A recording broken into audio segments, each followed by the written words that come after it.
It is Wednesday, August 5th, 2020.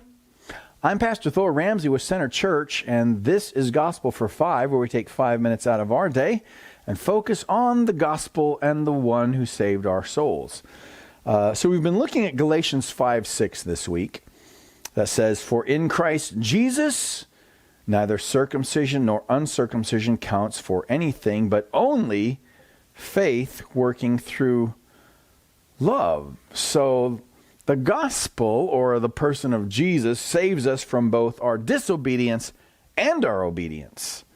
It saves us from our unrighteousness and our righteousness. Because a lot of times we don't think of the gospel this way, but we need to be saved from our righteousness, not just our unrighteousness, but we need to be saved from our righteousness. I think sometimes we see the gospel as God saves me from all the bad things I've done, and now I can be good, because sometimes I'm good, so he'll just help me be good.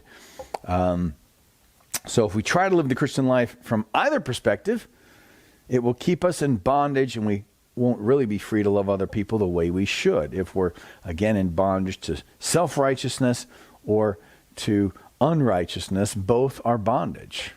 Now we could really paraphrase Galatians 5:6 like this: neither legalism nor license is of any value. So how do we live the Christian life? All right, Galatians 5:6, let me read it again. "For in Christ Jesus," and remember, that's where we live the Christian life from. We are now in Christ. "For in Christ Jesus, neither circumcision," the legalistic mindset, "nor uncircumcision," the mindset of license, "counts for anything." In other words, neither one are beneficial to living the Christian life. What is beneficial to living the Christian life? Only faith working through love. I want to stress faith working through love, because I want to dispel this whole let go and let God mentality. I sometimes still hear people say that. It comes from a higher life teaching. It's very bad theology. Unfortunately, Campus Crusade really taught that theology for years in their carnal Christian, spirit-filled Christian little booklets, if you're familiar with those. But that is the let go, let God mentality. But it is faith working through love. In other words, we live the Christian life by trusting Christ and being in relationship with him. Because when you're in relationship with someone, you're actually active. You actually have active faith in Christ. So you seek him out daily. And as you seek him out daily, that generally makes you active in the Christian life. You have faith working through love. In other words, your relationship with him. Jesus said, "If you love me, you will keep my commandments." That is faith working through love. "Abide in my love," he said.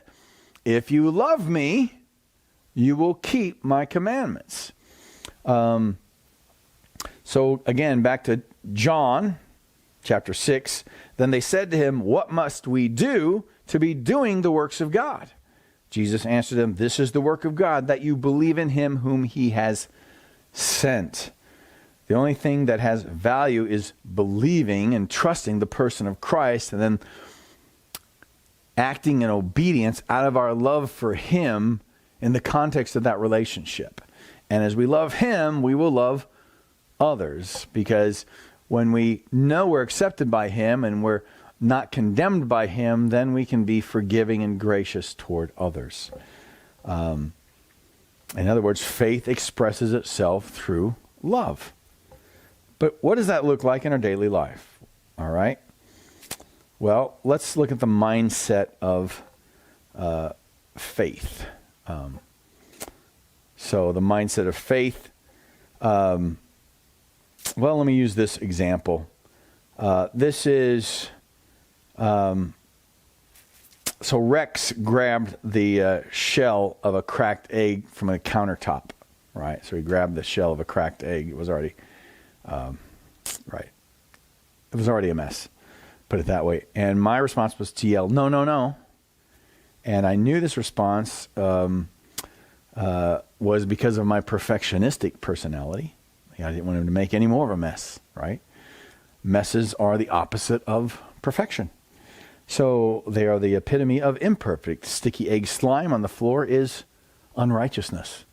But it all stems from a false view of the gospel. The more perfect things in my life feel, the more righteous I feel. And that is the circumcision mindset. Now, do you have one or two of those in your life? Some attitude like that? Maybe you're perfectionistic yourself. So ask yourself, how do you get righteousness from that way of living? So let's look at the uncircumcision, because it also says, nor uncircumcision counts for anything. So what's the opposite of the above response? Well, the opposite is basically the person who doesn't care about kitchen cleanliness. They don't care about messes and stickiness and things like that. They have the attitude of, whatever, you're too hard to please, so why even try?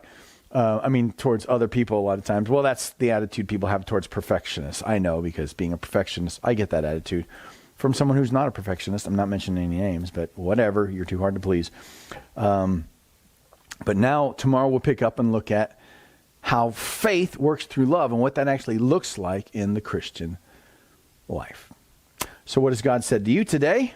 And what are you